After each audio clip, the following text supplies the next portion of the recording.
Bien, muy buenos días a todos y a todas, dando continuidad al cuarto ciclo de conferencias, que lo que hace es básicamente, como su nombre lo indica, es unas reflexiones sobre cómo ciertas características, ciertos problemas ambientales nos hacen pensar en que existe necesariamente un debate, o debería propiciarse un debate, que reformule un poco el derecho, o radicalmente el derecho, de tal forma que el derecho ambiental pase a entenderse como un derecho ecológico. Parece un juego de palabras, pero en realidad lo que quiere decir esto es que el derecho ambiental tiene que tener mayor fuerza, tiene mayor vigor. ¿Y cómo se podrían hacer esas reflexiones? En el caso concreto de un derecho ambiental internacional que constantemente se ve debilitado por decisiones que a veces parecieran alejarse de los objetivos del desarrollo sostenible, ese derecho ambiental internacional también tiene que ser repensado a partir tal vez de una perspectiva sistémica o de pensamiento complejo.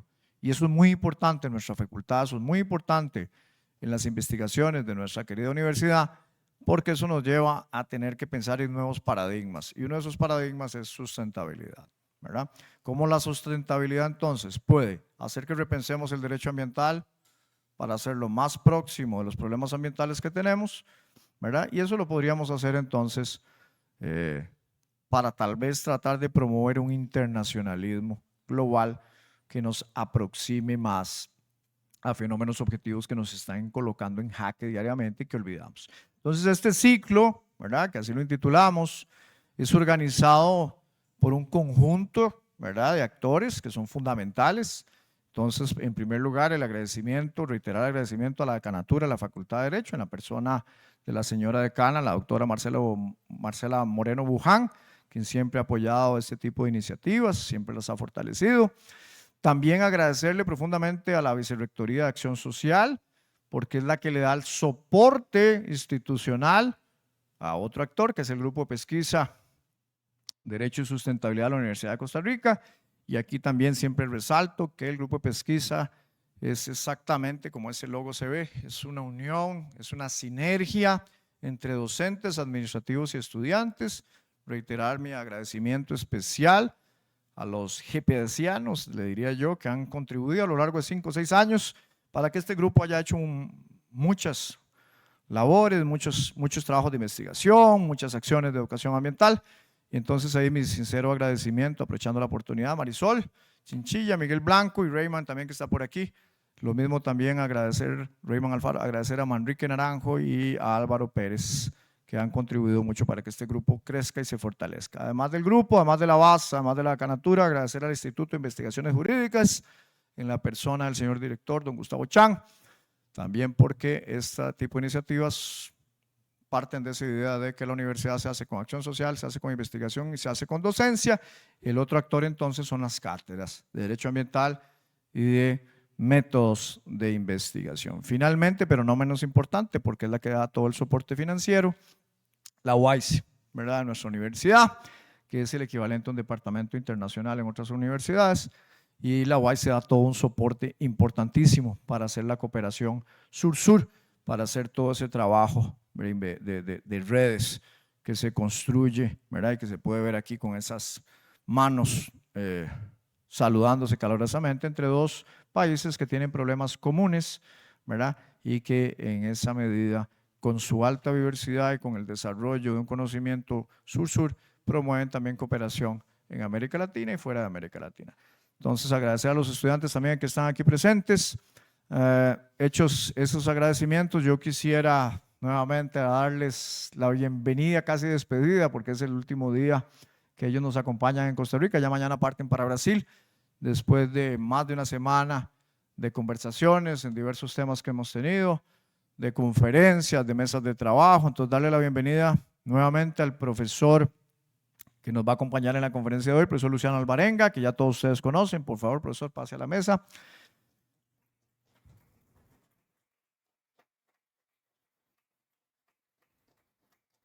Reiterar que el profesor Alvarenga tiene la gran virtud, ¿verdad?, de lograr hacer esa relación de manera muy clara, de manera muy didáctica, muy profunda al mismo tiempo, entre complejidad y derecho. Tiene la formación jurídica y al mismo tiempo tiene todo el bagaje para transitar en áreas que son afines al derecho, pero que son distintas, áreas de las ciencias naturales. Entonces, bien, profesores, bienvenido y nuevamente muchísimas gracias por compartir su conocimiento con nosotros.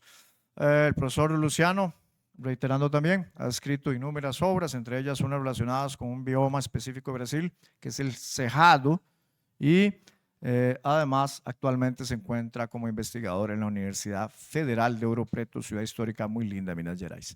Al mismo tiempo, con el mismo cariño y con el mismo aprecio y admiración, convido o llamo a la mesa al profesor Pedro Curbelo de la Universidad Federal Fluminense, por favor.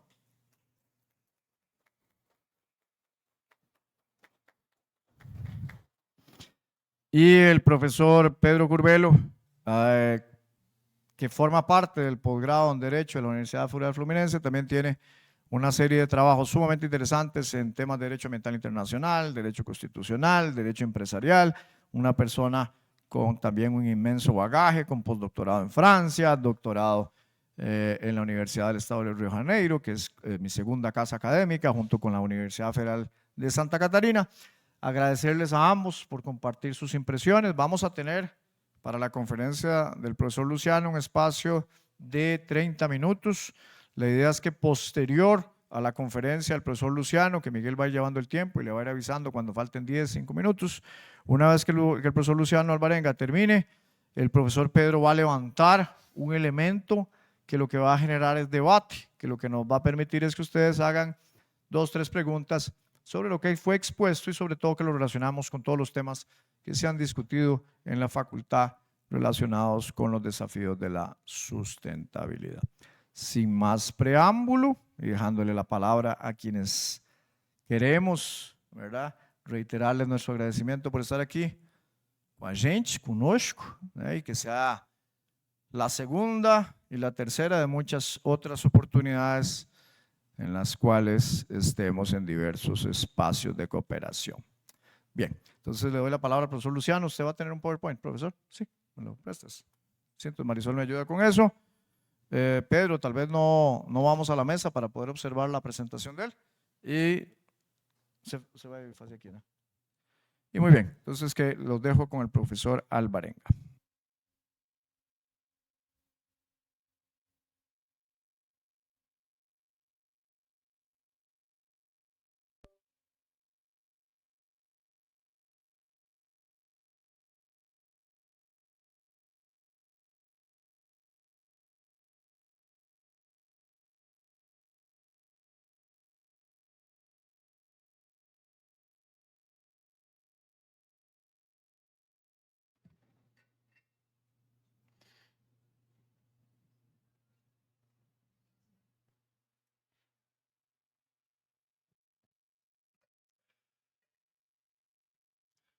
Bom dia a todas e todos.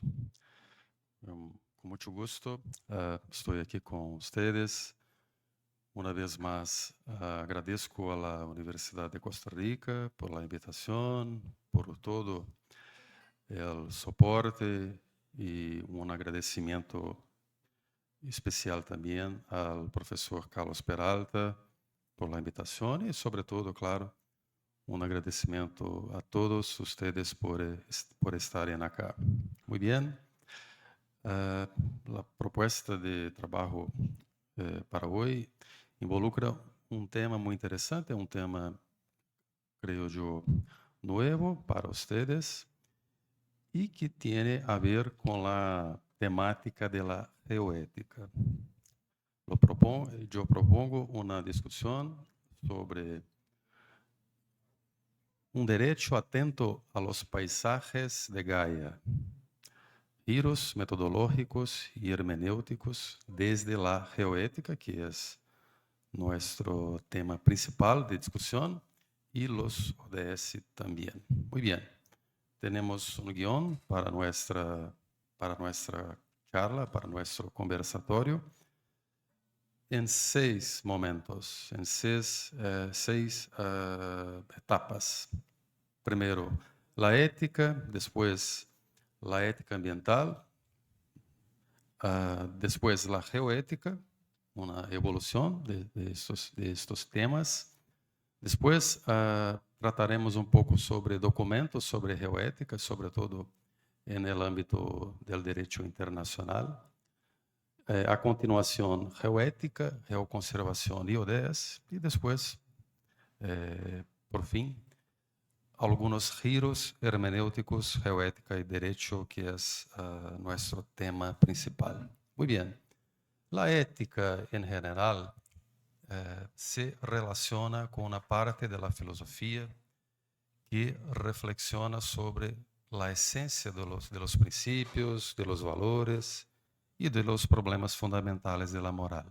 Sobretudo, a ética tem que ver com o sentido da vida humana, que é tema que já tivemos oportunidade de discutir pouquito em estes conversatórios. Se trata de la naturaleza del bien y del mal, de los fundamentos de la obligación y del deber. Existem duas grandes vertientes em la ética. E a nós interessa de uma maneira especial a vertiente que tem como objetivo discutir o sentido de nossas ações. E todas, em ambas, em las duas grandes vertientes da ética, o ser humano é o centro das preocupações. Isso é necessário observar neste momento. Pero a partir de mediados do siglo XX ocorre algo diferente, ocorre algo muito distinto, que ocorre que as reflexões sobre os valores e as formas de relação e de ação, as discussões sobre a ética em geral, passam a se relacionar com a vida em sentido mais amplo. Então, se trata, em segundo momento, da ética ambiental. E, em realidade, podemos falar de distintas éticas ambientais, porque há diversas correntes teóricas associadas a essa temática. E as discussões involucram autores como Aldo Leopold, Albert Schweitzer, Edgar Morin, Henrique Leff, Emanuele Coccia, Leonardo Boff, e há também sector específico em las éticas ambientales que trata de la filosofía del paisaje y específicamente de la ética del paisaje. E involucra autores como Georg Simmel, Rosário Assunto, Augustin Berg, Seyd Hossein Nasr, Adriana Serrão, Bruno Latour e Aurora Carapinha. Em todas estas éticas ambientales se discutem os valores e modos de relação e acção, não só entre seres humanos, sino também em relação com a vida em sentido mais amplo. Então, se trata de discutir temas como a natureza, o patrimônio natural e cultural, os seres vivos e as bases físicas que hacen posible a vida. E, por supuesto, si hablamos de las bases físicas que hacen posible a vida, hablamos sobre a geodiversidade, que é outro tema que presenté a ustedes hace pocos días. Que se trata de la variedad de la superficie de la Tierra en lo que se refiere a aspectos geológicos y geomorfológicos, a los suelos y a las aguas, así como a otros sistemas creados como resultado de procesos naturales o de la actividad humana. Es un concepto desarrollado por Kozlowski hace más de 2 décadas. Y recordemos, geopatrimonio tiene que ver com a geodiversidade que deve ser salvaguardada como patrimônio natural o cultural en beneficio de las generaciones presentes y futuras. Aquí una pequeña representación de las relaciones entre geodiversidad y geopatrimonio. Es necesario observar que el geopatrimonio es solamente una parte de la geodiversidad.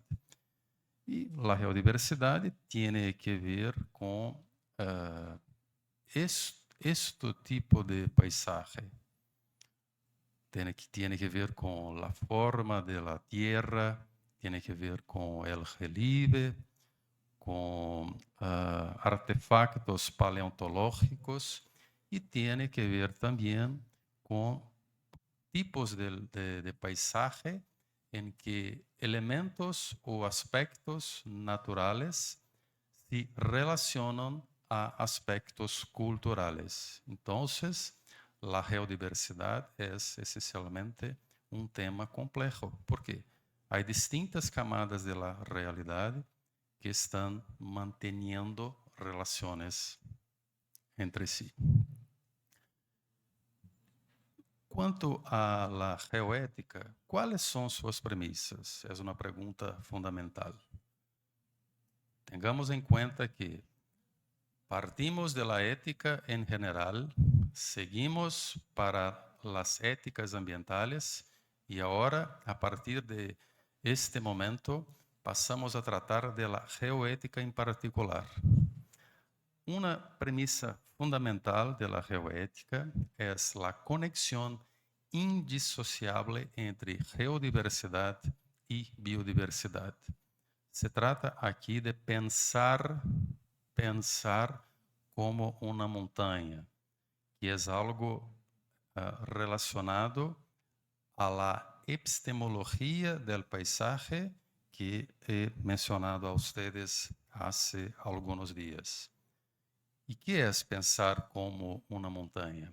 Es pensar ecológicamente, comprendiendo que el término montaña no designa solo un conjunto de rocas, sino las diversas comunidades de seres que viven allí y el conjunto de relaciones que mantienen entre sí. Es una premisa basada en el pensamiento de Aldo Leopold. Otras premisas importantes son que todos los paisajes son geológicos en su génesis y estructura, que es algo que también he mencionado a ustedes hace algunos días. Y otra premisa importante es que es como tratar la naturaleza como un libro. Los paisajes son testigos discretos de diferentes y interrelacionadas camadas de procesos geológicos, ecológicos y culturales que se refieren a diferentes tiempos de la evolución de la Tierra. Los componentes y procesos geológicos, yo decía, son configuradores estructurales de los paisajes. Y, obviamente, la geodiversidad actúa junto a otros factores naturales y culturales para configurar un paisaje específico. ¿Qué es entonces la geoética? Se trata del estudio y de la promoción de la valorización y la protección de la geosfera. Trata-se de una rama de la ética que se relaciona con la interacción de la actividad humana con nuestro mundo físico en general y con la práctica de las ciencias de la Tierra en particular. Y acá, muy importante, hay dos vertientes principales en la geoética. La primera, para mí la más importante, es que se trata del desarrollo y aplicación de principios y técnicas compatibles con las condiciones de sustentación conservación y resiliencia de los sistemas naturales. Y dos, algo profundamente involucrado en nuestra formación, en nuestra construcción como profesionales en general. Trata-se de los compromisos y de las responsabilidades de los geocientíficos en particular, ¿por qué no de nosotros también?, en la valorización y protección del geopatrimonio. Se trata, obviamente, de un campo de conocimiento esencialmente interdisciplinar que relaciona y que pone en diálogo diferentes sectores del conocimiento, desde la filosofía, pasando por las éticas ambientales, las geociencias y las palabras clave para que podamos comprender esta temática son geodiversidad, geopatrimonio y geoconservación. Yo puedo decir que la geoética es como si fuera el alma que anima y permite hacer reales, efectivar los objetivos amplios de una conservación atenta a la geodiversidad. Y se trata, en última análisis, de una ética del cuidado de la tierra. Hay una expresión muy interesante que es geosociología, una expresión que data de la década de 1960 y que se trata de un conocimiento sobre cómo proteger y conservar la tierra, aquí entendida, aquí vista como un grande, como un inmenso sistema indivisible. Y hay, pasando para una otra etapa de nuestra reflexión, algunos documentos interesantes sobre la geoética, que voy a pasar a mencionar a partir de ahora.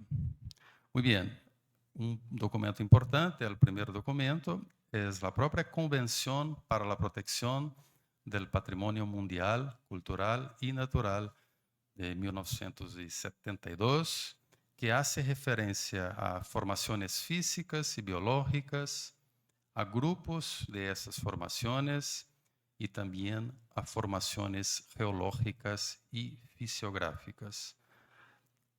La Convención menciona también lugares o zonas de intereses desde un punto de vista de la ciencia y de la conservación o la belleza natural.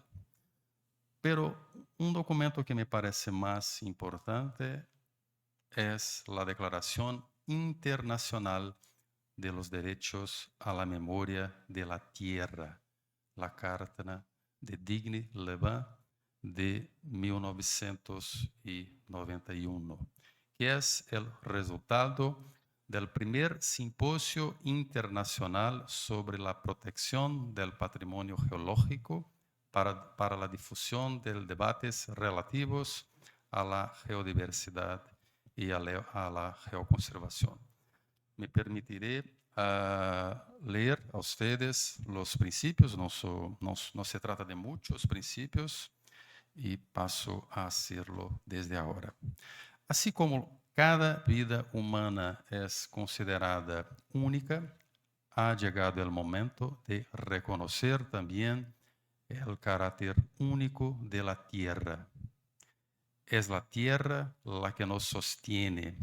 Todos estamos vinculados a la tierra y ella constituye el vínculo entre todos nosotros. La tierra, con 4.5 millones de años de edad, es la cuna de la vida, de la renovación y de las metamorfosis de los seres vivos. Su larga evolución y su lenta maduración han dado forma al ambiente en el que vivimos. Nuestra historia y la historia de la Tierra están íntimamente ligadas. Sus orígenes son nuestros orígenes. Su historia es nuestra historia y su futuro será nuestro futuro. La paz de la tierra, su forma, es nuestro ambiente. Este ambiente es diferente del ayer y será diferente del de mañana. No somos más que uno de los momentos de la tierra. No somos una finalidad, sino un tránsito. Así como un árbol guarda la memoria de su crecimiento y de su vida en su tronco, también la tierra conserva su memoria de su pasado, registrada en profundidad o en la superficie, en las rocas, en los fósiles y en los paisajes. Registro que puede ser leído y interpretado. Ojo en esto, que se trata de comprender la tierra como si fuera un libro. Los seres humanos siempre han tenido la preocupación de proteger el memorial de su pasado, es decir, su patrimonio cultural. Solo hace poco tiempo se empezó a proteger el ambiente inmediato, nuestro patrimonio natural. El pasado de la tierra no es menos importante que el pasado de los seres humanos. Ha llegado el momento de aprender a protegerlo y al protegerlo aprenderemos a conocer el pasado de la tierra. Ese libro, una vez más, escrito antes de nuestra aparición y que constituye el real patrimonio. Nosotros y la tierra compartimos una herencia común y cada persona, cada gobierno no es más que depositario de ese patrimonio. Cada uno de nosotros debe comprender que cualquier depredación es una mutilación, una destrucción, una pérdida irremediable. Todas las formas de desarrollo deben, por tanto, tener en cuenta el valor y la singularidad de ese patrimonio.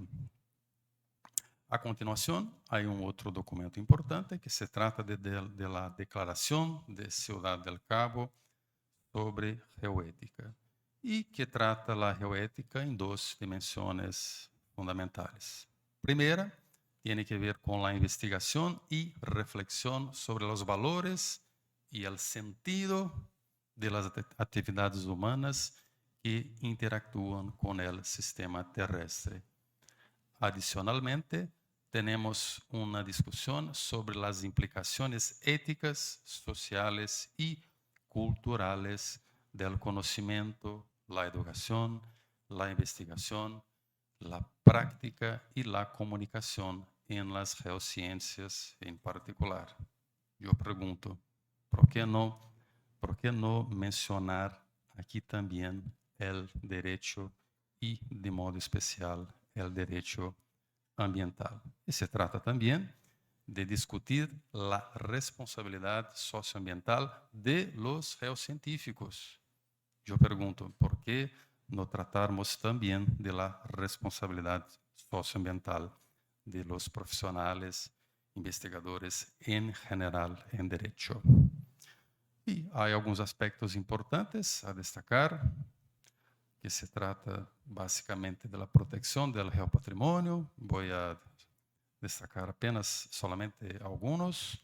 Respetar los procesos y fenómenos naturales en la planificación y en las acciones in situ, proteger la geodiversidad, es esencial para el desarrollo de la vida, de la biodiversidad, de la diversidad social y cultural y de la sostenibilidad.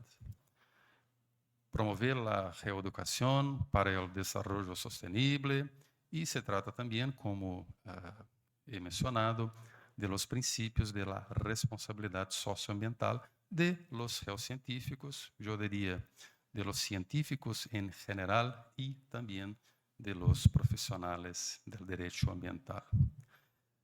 En síntesis, la geoética valoriza el conocimiento sobre la geología y se sirve de él para resignificar y ampliar el alcance de la propia ética. Otro documento importante, no se trata todavía de un documento jurídico, pero creo que podemos mencionarlo, que se trata da encíclica Laudato Si del Papa Francisco, que reconoce, mejor dicho, es cierto que el ser humano debe intervenir cuando un geosistema cae en estado crítico. Sin embargo, hoy en día, el nivel de intervención humana en una realidad tan compleja como la naturaleza es tal que los desastres constantes causados por el propio ser humano provocan nuevas intervenciones, de modo que la actividad humana se vuelve omnipresente con todos los riesgos que ello implica. Muy bien, tratando de los ODS, es cierto que el término geodiversidad no se menciona directamente en los ODS, pero hay relaciones con la geoética y la geoconservación. ¿Por qué? Porque el cuidado del geopatrimonio, basado en un sentido crítico de límite en el uso de los recursos naturales, adquiere relevancia en relación con los ODS, especialmente con aquellos ODS relativos a agua limpia y saneamiento, ciudades y comunidades sostenibles, producción y consumo responsables, acción por el clima también, vida submarina, vida de ecosistemas terrestres. Entonces, vemos que hay varios ODS relacionados a los objetivos y a la discusión sobre geoética. Aqui, agora, uma reflexão final. Esse é um livro que foi publicado em Brasil, se chama, traduzindo, seria Nuevos Rumbos del Derecho Ambiental, uma mirada para a geodiversidade, e há nesse livro uma reflexão muito importante desarrollada por una profesora de la Universidad de Coimbra, que es la profesora Alexandra Aragão. Me permito una lectura de sus cuestionamientos, de sus preguntas. Alejandra Aragão se pregunta: ¿qué falta para tener un mundo ideal? Falta cambiar las condiciones de funcionamiento descontrolado de la economía y la mentalidad hiperconsumista dominante.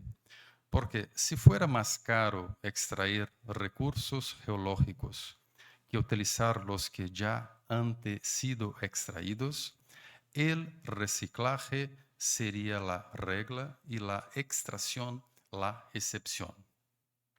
Si fuera menos rentable comercializar productos con obsolescencia programada de productos duraderos, la reparación de productos sería la regla y la compra de nuevos productos la excepción. Si estuviera socialmente bien visto poseer menos bienes de consumo y utilizarlos durante más tiempo, el ahorro, sería la regla y el descarte la excepción. Si fuera más costoso eliminar los residuos de consumo de forma indiferenciada, la separación selectiva de las fracciones de residuos para su valorización sería la regla y tirar la basura al contenedor la excepción. ¿Y qué falta para que se den esas condiciones de un mundo ideal? Faltan un régimen de regulación y de fiscalidad de las actividades productivas que haga económicamente más interesante utilizar subproductos que materias primas vírgenes. Perdón. falta un régimen legal que incentive la introducción en el mercado de productos más duraderos y penalice los productos desechables. Falta una conciencia ecológica que desarrolle respuestas sociales adecuadas al decrecimiento del consumo o a la sobriedad voluntaria en el consumo. Falta, en última análisis, una ecoliteracia que conduzca a la adopción de comportamientos correctos en la gestión de los subproductos de la actividad de consumo. Creo que Alexandra Aragón se refiere, por lo tanto, a la necesidad de una metanoia en sentido ecológico. ¿Y qué es eso? Un cambio de mentalidad que desde lo individual hasta lo colectivo y desde lo teórico hasta lo concreto, del plano de las aspiraciones éticas al de las relaciones socioeconómicas reales, se oriente de manera consistente hacia el cuidado de las bases naturales y culturales de la vida. Un cuidado, es cierto, particularmente con la estructura y los componentes geológicos vinculados a esas bases. ¿Por qué? Porque la verdad es que estamos sí en un periodo muy distinto de la historia, que se trata del antropoceno. Sin embargo, de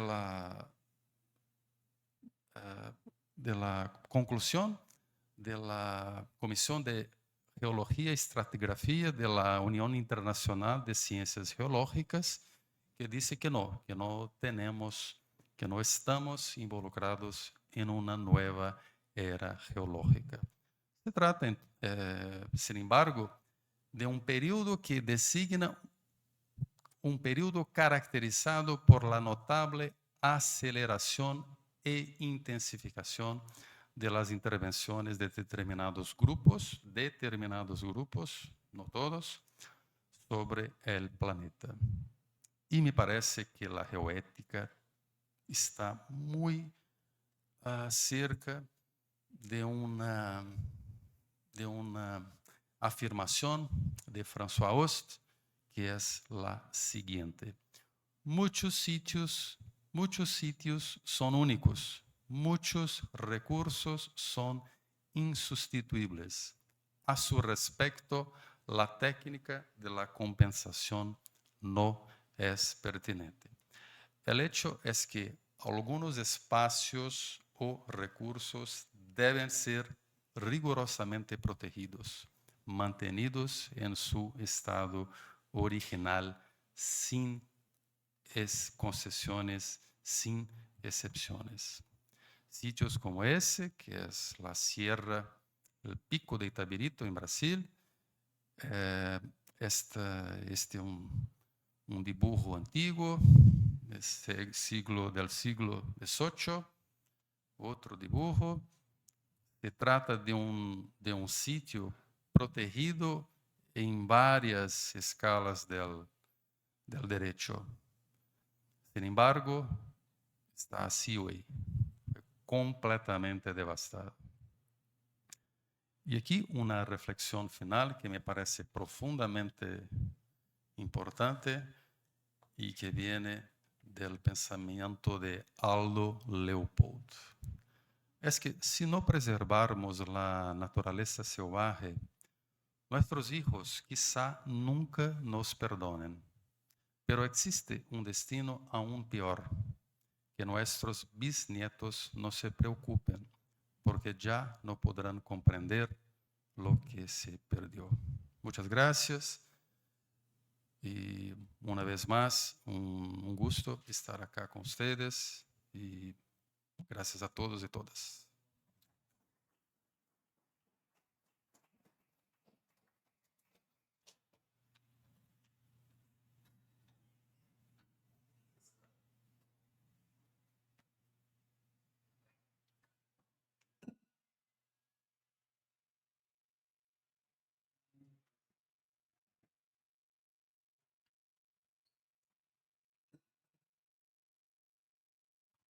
Bien, dando continuidad a la conferencia del profesor Luciano, vamos a hacer la palabra entonces a nuestro debatedor del día de hoy. Posteriormente haremos una especie de lluvia de preguntas, de observaciones, para que podamos relacionar todo eso que nos dice el profesor Luciano con lo que discutimos en nuestro día a día sobre temas de sustentabilidad ambiental. Profesor Pedro. Buenos días a todas y todos. Me gustaría saludar a ustedes, saludar a mis amigos que están acá en esta mesa. Decir que ustedes tienen una suerte buena de tener estas clases con el profesor Peralta, porque son clases que les voy a ayudar a pensar por toda la vida, no solo para el curso de Derecho, ¿verdad? Ustedes seguirán el camino natural de estar con los códigos por toda su vida. De eso no se puede escapar, pero aún hay que preservar el pensamiento y además que se pueda pensar interrelacionando las cosas y fuera de cajitas isoladas. Eso es muy importante. Acá está un ejemplo muy importante de eso. Por ejemplo, cuando hablamos del patrimonio cultural, un tratado de UNESCO de 1972, incluso que salió un poco antes de la cumbre de medio ambiente de Estocolmo. Y es un instrumento bueno y que se puede utilizar para conservar el patrimonio geológico, pero que también, bueno, si ustedes van a mirar este acuerdo internacional, tiene 3 posibilidades. El patrimonio natural, los sitios de belleza escénica, de belleza natural, extraordinarios. El patrimonio cultural y zonas que tienen los dos. Declaraciones de zonas que son patrimonio cultural y natural al mismo tiempo. Y eso tiene que ver con interrelacionar los ODS, los derechos humanos, lo que habíamos dicho, creo que yo, en otras charlas, que por detrás de una biodiversidad, por ejemplo, hay una sociodiversidad. Entonces, yo creo, si nada ha cambiado, que la gran parte de los sitios están preservados por aspectos culturales solo. Y hay una parte pequeña de sitios naturales y una parte pequeña de sitios que son mixtos, que tienen las dos calidades. Entonces podemos utilizar, por ejemplo, este acuerdo de 72 para ayudar a proteger los bosques, derechos culturales, geodiversidad, y al mismo tiempo esto ayuda a combatir, a hacer frente a los cambios climáticos. Eso junta muchas cajitas que estaban ahí sueltas y por separadas, ¿verdad? Otra cosa es que en Brasil existen muchas leyes. Por ejemplo, la ley de áreas protegidas, el Sistema Nacional de lo que llamamos unidades de conservación, que son áreas protegidas. Y de ahí hay especies de áreas protegidas que están más como que direccionadas a aspectos geofísicos y otras que están más direccionadas a aspectos culturales. Y acá creo que existen áreas protegidas, que creo que conozco algunas, y hay leyes también, como que los estados van a internalizar los tratados internacionales, como que los estados van a poner en su régimen interno, ordenamiento jurídico nacional, poner en marcha los principios y las reglas del derecho internacional, por ejemplo, cuando se habla de la Convención de UNESCO, que es una convención de 72, entonces que no se puede decir que es una novedad, ¿verdad? Tiene como más de 50 años.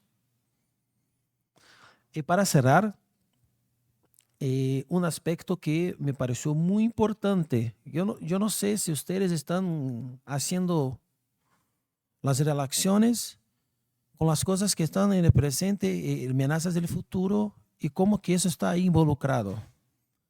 Hoy todos dicen que el futuro depende de los minerales raros.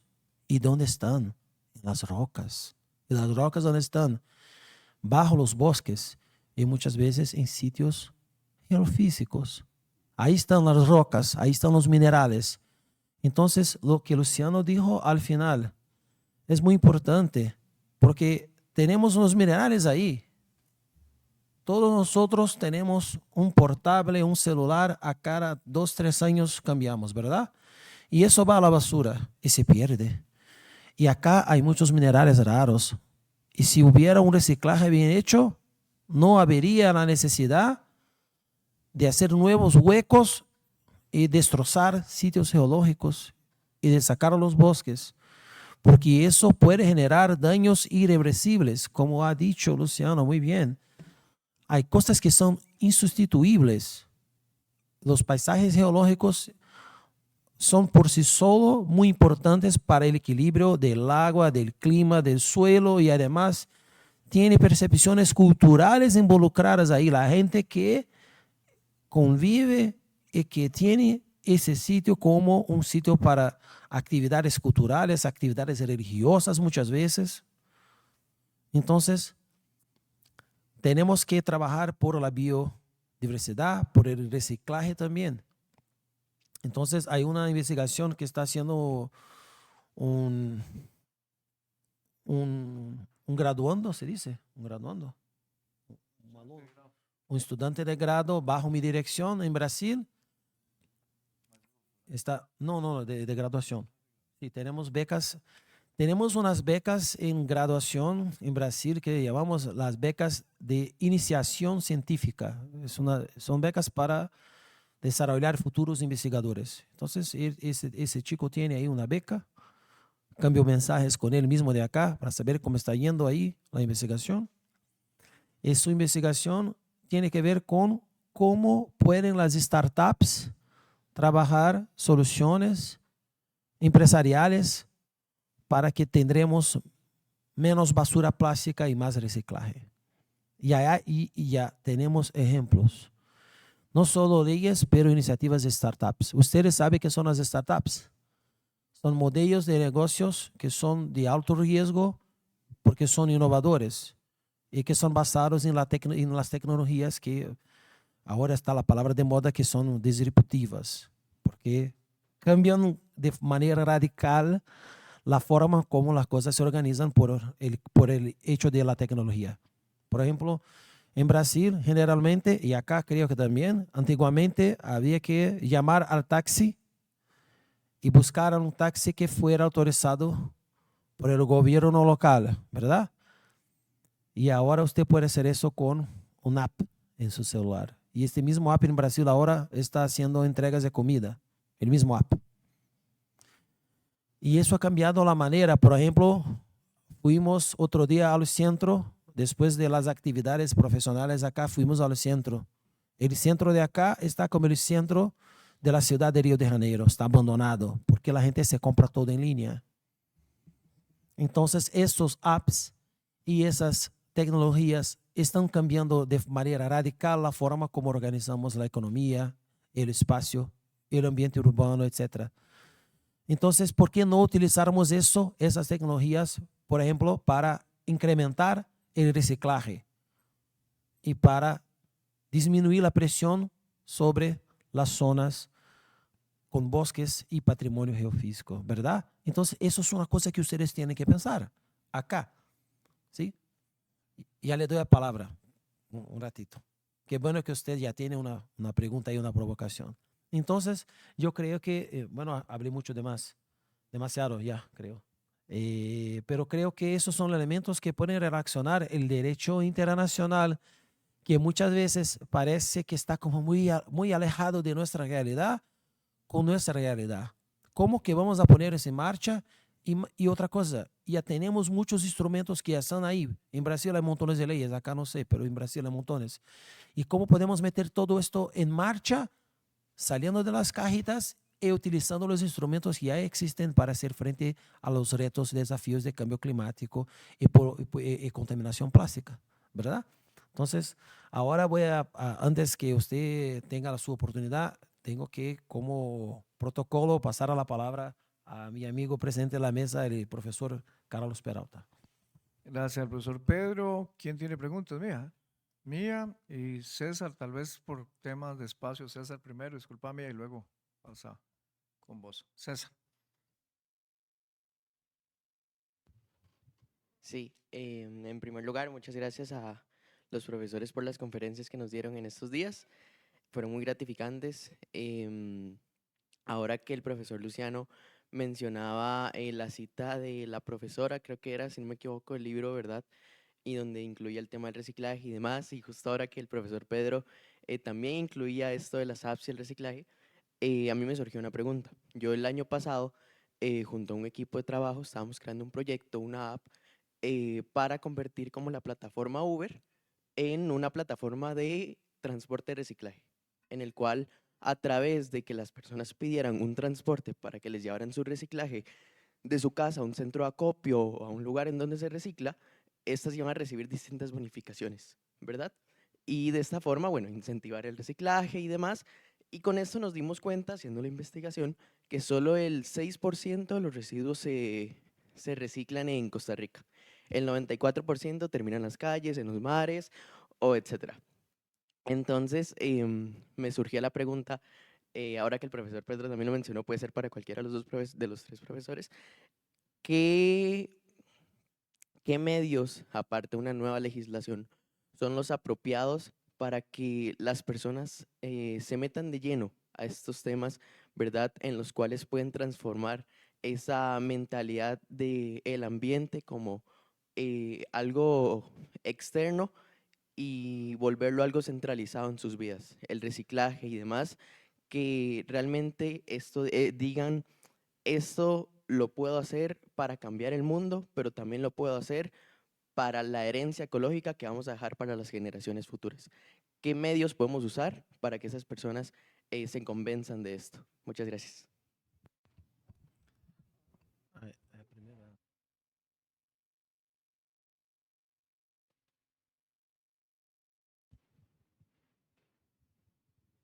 Bueno, muchas gracias también a los profesores, al profesor Pedro y al profesor Luciano por acompañarnos estos ciclos de conferencia y sobre todo al profesor Peralta por siempre habilitar estos espacios. Yo quería preguntar, bueno, Robert Alexi plantea en su teoría de los derechos fundamentales 4 estados del sujeto respecto al poder. Plantea que el sujeto tiene deberes ante el Estado, derechos ante el Estado, también tiene la potestad de exigirle al Estado la prestación de servicios y sobre todo de participar activamente en la construcción de la voluntad del Estado. Yo quería preguntar de qué manera se podría relacionar o cómo opinan ustedes que se podría relacionar esta teoría de Robert Alexi y los 4 estados del sujeto a nivel de poder estatal y poder en general de la configuración social, ¿verdad? Porque sabemos que el derecho en sí es político y es muy difícil decir que el derecho no es político. ¿Cómo se vincula esa teoría de Robert Alexi con respecto al antropoceno, o mejor dicho, al derecho ambiental contemporáneo? Entonces, quiero saber como qué opinan respecto a eso y acotando sobre todo en que el derecho en sí es el resultado, también respondo que si el derecho es el resultado de un contexto político o si más bien el derecho es la causa para un determinado contexto político. Todo eso en el marco Robert Alexi, ya las enredo un poco, pero más o menos es por ahí. Gracias a César y a Mía por las excelentes preguntas. ¿Alguien más para cerrar el bloque con 3 preguntas que quiera participar? Y si no, le paso la palabra a los profesores. Ok. Entonces le doy la palabra primero a nuestro conferencista, al profesor Alvarenga, y luego al profesor Pedro.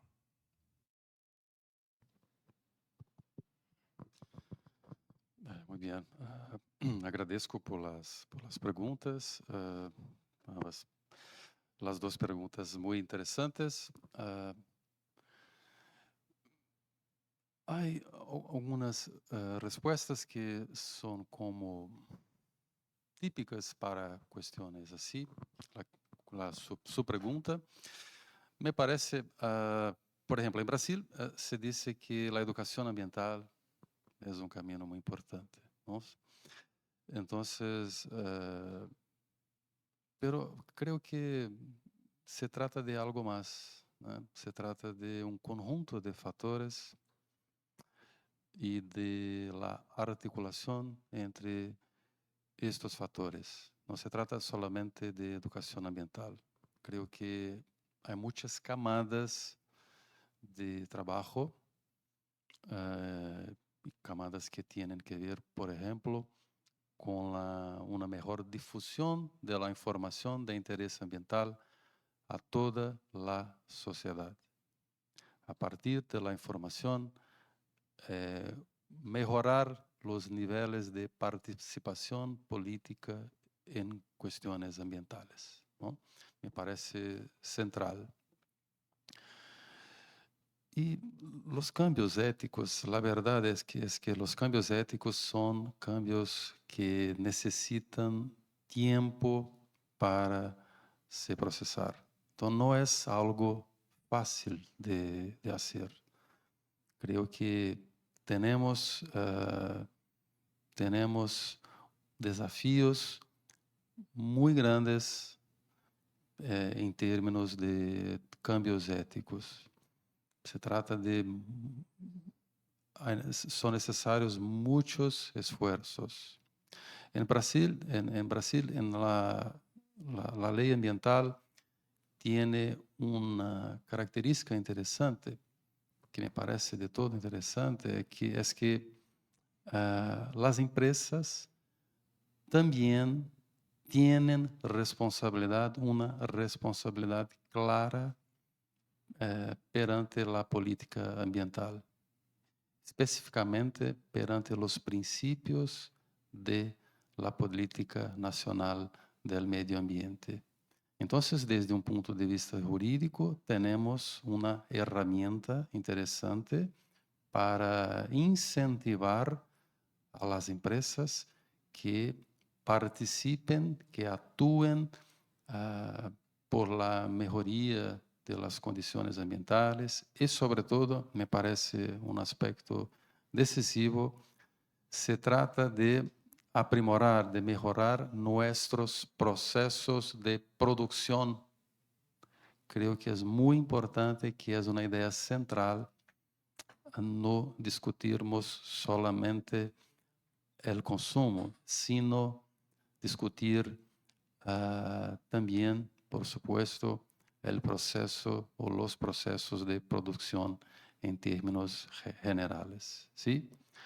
Sobre la otra pregunta, creo que pasa también por el proceso de participación. Yo creo que es un camino difícil también, pero creo que los cambios que necesitamos están más allá de nuestras relaciones o de la comprensión de la relación jurídica vista como una relación entre sujetos gobernados y el Estado. Creo que es necesario discutirmos nuevas formas de participación en el proceso político, teniendo en cuenta, sí, que el texto jurídico es esencialmente un texto político también, es claro para mí. Y creo que el proceso de participación que necesita, como he dicho, un mejor nivel de información sobre las cuestiones ambientales, me parece algo fundamental en esta temática. Entonces, en síntesis, creo que son desafíos muy importantes y difíciles, complejos, esencialmente complejos, y creo que en el desarrollo de un pensamiento complejo es necesario articular las diferentes dimensiones de esta complejidad. Creo que necesitamos seguir esta perspectiva compleja del pensamiento. ¿Sí? Muchas gracias y seguimos.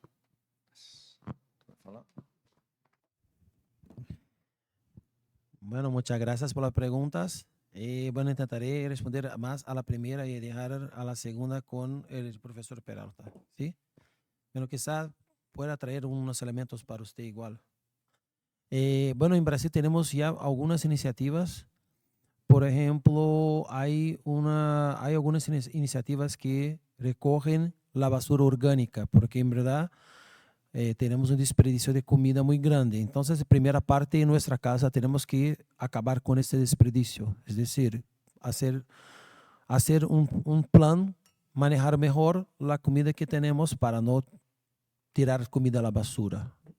Eso es una cosa esencial, todos nosotros.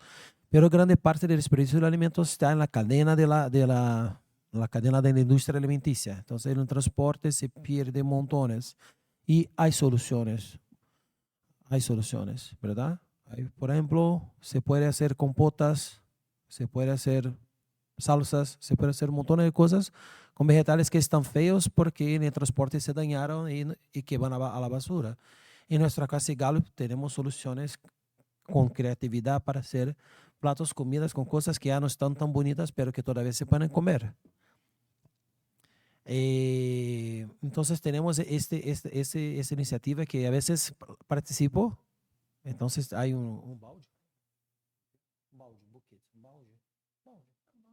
balde donde voy metiendo la basura orgánica y ahí se recoge una vez por la semana y después de un tiempo usted puede ganar como una premiación simbólica, un jabón.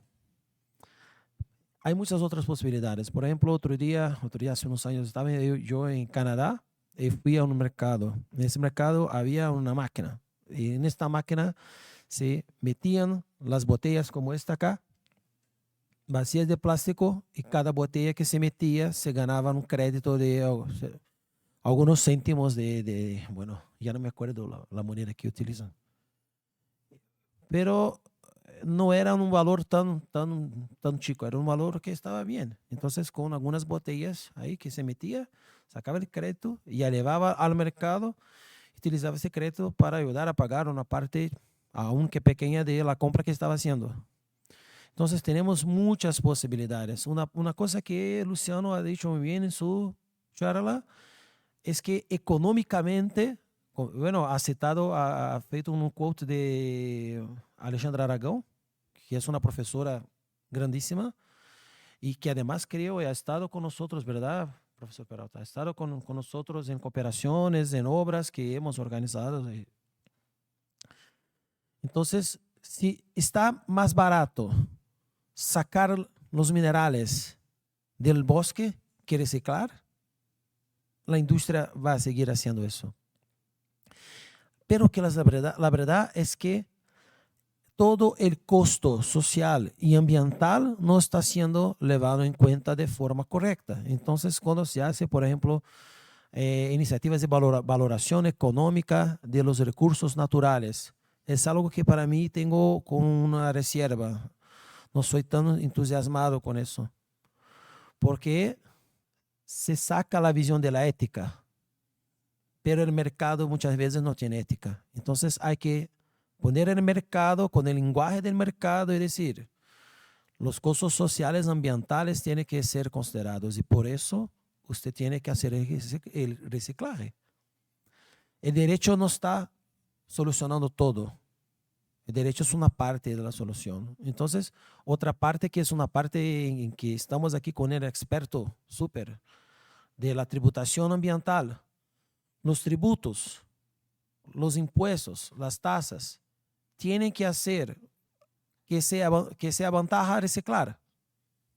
Y hubo una discusión que llegó a la Suprema Corte de Brasil, donde la Suprema Corte tuvo que decir, no, esa tributación, de la forma como está siendo interpretada, está generando una doble tributación para la industria del reciclaje. Y la industria del reciclaje tiene un aspecto ambiental positivo y la Constitución de Brasil dice que los tributos tienen que considerar aspectos ambientales. Eso fue una reforma recién, pero ya estaban cosas en la Constitución antes. Pero ahora hubo una reforma que eso se está como expreso, dicho con todas las palabras.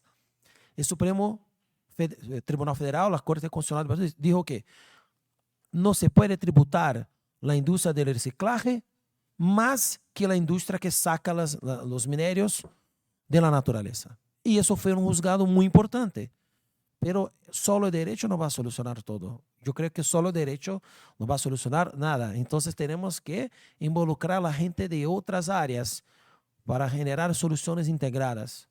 Los ingenieros, los arquitectos, los economistas, etcétera, etcétera. ¿Ok? Y ahora, profe Peralta, le dejo la palabra. Gracias a Luciano y a Pedro por la conferencia, por los elementos de debate. Yo creo que ambas preguntas tienen un link que es muy importante. Me pareció sumamente interesante que Mía trajera el tema de Alexis, porque incluso en las discusiones que hemos estado teniendo estamos hablando de la génesis de ese derecho internacional ambiental, ¿verdad? Y como muchas veces esos derechos fundamentales discutíamos son históricos en el sentido de que el reconocimiento se da a la medida que yo observo realidades que van cambiando. La presentación del profesor Luciano nos hace un link muy importante, ¿verdad? De ahí la relevancia de tu pregunta, con la construcción de entender los derechos fundamentales desde una perspectiva sistémica, ¿verdad? Entonces, cuando yo hablo de geopatrimonio, cuando yo hablo de patrimonio, necesariamente en el contexto actual, que en algún determinado momento vamos a hacer esa relación de génesis para fortalecimiento, para cuestionamiento, en los ODS yo toco 3 de manera implícita, ¿verdad? No se ven de manera expresa. Entonces, Alexis de alguna manera me lleva a hacer esa relación con ODS. ¿Cuáles son esos ODS? Vamos a ver, cuando yo hablo de geopatrimonio, el geopatrimonio tiene un contexto. Entonces, yo necesito hablar de derecho a la ciudad. Y en los ODS, ese derecho a la ciudad me habla de una ciudad resiliente, capaz no solo de adaptarse a las nuevas condiciones ambientales, sino también de respetarlas. Y concretamente con la meta 11.4. La meta 11.4 es un indicador de cómo se debe trabajar ciudad y geopatrimonio, porque la ciudad no está aislada. Nosotros en una pretensión de dividir el entorno creado por el ser humano del entorno natural, que en el fondo el geopatrimonio es entorno natural, no en sentido biótico, pero es entorno natural, hicimos esa distinción. Entonces, para yo poder entender que tengo un entorno saludable, hay una necesidad de comprender una idea que el derecho dejó, digamos, de lado en la génesis del derecho ambiental internacional. El otro punto que es muy importante es que yo no tengo salud, yo no tengo vida, ¿verdad? Si yo no tengo geopatrimonio, porque incluso las bases de la economía moderna pasan por la comprensión de que nuestra matriz energética es fósil. ¿Y de dónde vienen los fósiles? Entender entonces la matriz energética supone una atención específica de geopatrimonio. Otro elemento que es fundamental y de la mano con lo que vos decías, es esa temática y esa reconstrucción del derecho ambiental como un todo, de la cual habla Alexis, también nos lleva a hablar de identidad y cultura. El geopatrimonio provoca, ¿verdad?, el reconocimiento de la sociodiversidad y al mismo tiempo la importancia de la participación ciudadana en la gestión de esa diversidad, ¿verdad?, en la gestión de ese geopatrimonio, porque repetimos, los espacios naturales no se dan en un ambiente distinto al geopatrimonio, sino que son parte de una conexión que podríamos hasta decir es inseparable. Y de ahí partimos también para la idea de gestión responsable y sobre todo participación, identidad y reconocimiento de ello nos llevan además a otros ODS que son fundamentales, que es el ODS 15 y el ODS relacionado con educación, que es el 4. Esos 3 ODS son directamente relacionados con el tema de geopatrimonio. Para efectos de lo que estamos viendo, ese imperativo categórico kantiano que en su momento permitió la construcción de los derechos humanos desde una perspectiva tal vez más occidental, no observó entonces la relevancia que el geopatrimonio podría desempeñar y no obstante, en un proceso de modernidad reflexiva como el que estamos viviendo ahora, si lo partimos de la lectura de Beck, ¿por qué el geopatrimonio es tan importante? Porque en el fondo el concepto, la idea de antropoceno, ¿sí?, es un concepto geológico, que le damos un contenido cultural para poder entender la crisis ambiental. Y esa crisis ambiental pasa entonces por la discusión de tierras raras, por la discusión de petróleo, por la discusión de que hay comunidades que conviven con ese geopatrimonio constantemente, ¿verdad? Inclusive en Brasil hay un lugar muy interesante de geopatrimonio, los colegas con certeza lo conocen, que se llama Ponta Grossa, en Paraná, ¿verdad? Sumamente interesante las estructuras que existen por allá. Y cómo eso entonces, vean que el derecho lo olvida, pero que el derecho lo olvide no quiere decir que no exista en la realidad objetiva. Entonces hay que ver, nosotros vamos a llegar a ver cómo esa génesis de ese derecho ambiental permitió una construcción de una serie de principios, olvidó algunas ideas que son centrales para poder entender la complejidad ambiental y ahora exigen revisión, exigen atención, ¿verdad? Por parte del derecho. Yo quería agradecerles nuevamente a todos ustedes por estar aquí. Definitivamente este tipo de actividades se enriquecen y se construyen solo con la participación de los estudiantes, el interés que muestren, los trabajos que además surjan de estas conferencias, ¿verdad? Que son trabajos que van a estar ligados con lo que se discute, no solo en el curso, sino en todos los cursos, en ese sentido que no estamos en cajitas aisladas, sino conectadas. Sí, agradecerle a los profesores Luciano y Pedro por la gentileza de estar con nosotros, por todo el conocimiento que nos han compartido. Y bueno, muchísimas gracias. Cerramos por aquí. Nada más reiterarles que por favor es muy importante para efectos de esta cooperación internacional y para efectos de que podamos seguir haciendo actividades de este tipo, tanto aquí en Costa Rica como eventualmente para una movilidad internacional de ustedes, conmigo, con el grupo o con otros colegas, es importante la evaluación, ¿sí? Objetiva, ¿sí? Incluso con comentarios que puedan permitir en futuras oportunidades también hacer mejoras. Gracias y una excelente semana. Nos vemos el viernes.